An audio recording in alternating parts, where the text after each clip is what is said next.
How profoundly have recent global events like COVID affected the lives of kids and teens in contrast to adults? Minors have faced disproportionate challenges for many reasons, such as a failure to comprehend their emotions, a sense of disconnect with their peers, and presently experiencing a period of emotional vulnerability. While some say that children's mental health isn't as important, impactful, or severe as mental health in adults, it is still equally as important due to them still growing up. If you just take the broad collection of mental disorders we examined, the rates are about the same, but the patterns, as you indicate, were somewhat different. But also depression, about 1 in 10 having problems with depression or another mood disorder, about the same number having problems with anxiety.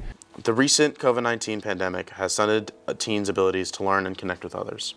All of the crucial functions to maintain mental health are either lacking in services for minors, underfunded, geographically distant, or too financially prohibited to help solve these problems. As any parent or caregiver would know, the pandemic has brought about unprecedented challenges for young kids and teens and their families. Social distancing measures, school closures, and uncertainty about the future have all taken a toll on children's mental health. We hope this program will not only raise awareness about the issue, but also provide practical solutions and resources for those in need. Experts like Alyssa Brown, the founder and executive director of the Child Help Partnership, have opinions on this matter. What I think the most important thing to do is prepare. And we do this emergency preparedness for safety, physical safety, right? Where will I go, and where will I live, and what do I take with me? And the physical safety, of course, is critical. But I'd like to see a little preparedness for emotional safety. Does everybody have their coping skills? Does everybody have a toolbox of strategies that they can use if they are angry, if they are scared, or if they are sad? And I think we can build toolboxes for every kid in case something happens. Due to COVID, the children spent most of their time alone, and they weren't fully able to comprehend emotions. The main factor is that students have a sense of shame about getting help and getting assistance, and sometimes the adults don't know how to approach a student with mental health. Children can't do anything about it. The recent surge has left hospitals and mental health facilities of all kinds completely swamped, and any fixes to the system, of course, take a while to implement. Being isolated from your peers, especially at such a prime age of learning how to socialize and be in group settings, that's very important to have these group settings. And when we don't have that because of COVID, then that can lead to a lot of depression and social anxiety when coming back.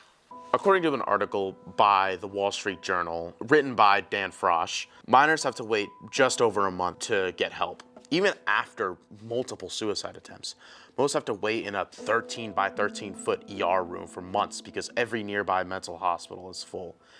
In the Cincinnati area, in 2023, it took an average of 109 days to get services, almost twice as much compared to the 56 days it took in 2020. Most of the people who need these facilities either live far away, don't know how to get help, or don't have enough money. Even when they do obtain the necessary care, the cost of these visits to the emergency room and subsequent mental hospital visits amount to thousands of dollars.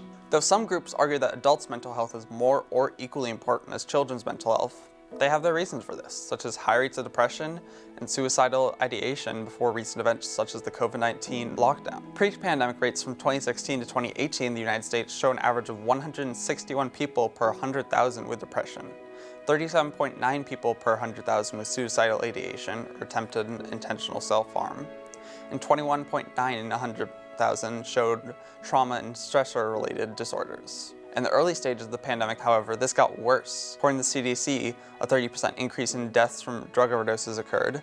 The CDC also states that people showing symptoms of depression or anxiety increased from 35.9% to 42.4%. These factors highlight how widespread poor mental health is in adults too, and how it is not just a problem affecting the youth of our nation. A recent HHS government health survey found that nearly half of young adults 18 to 25 had experienced either substance use or a mental health disorder during the height of the pandemic. So how can we solve this mental health epidemic?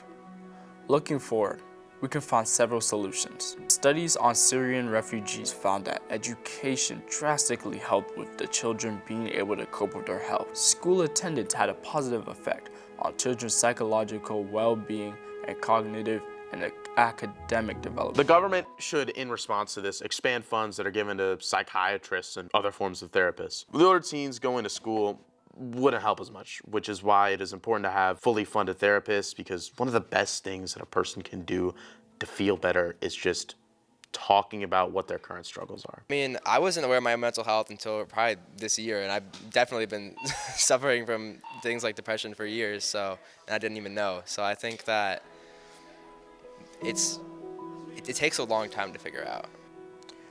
People need to be aware that this isn't just a local problem. This is a worldwide conflict that needs everyone's help to be solved. Thank you for your time.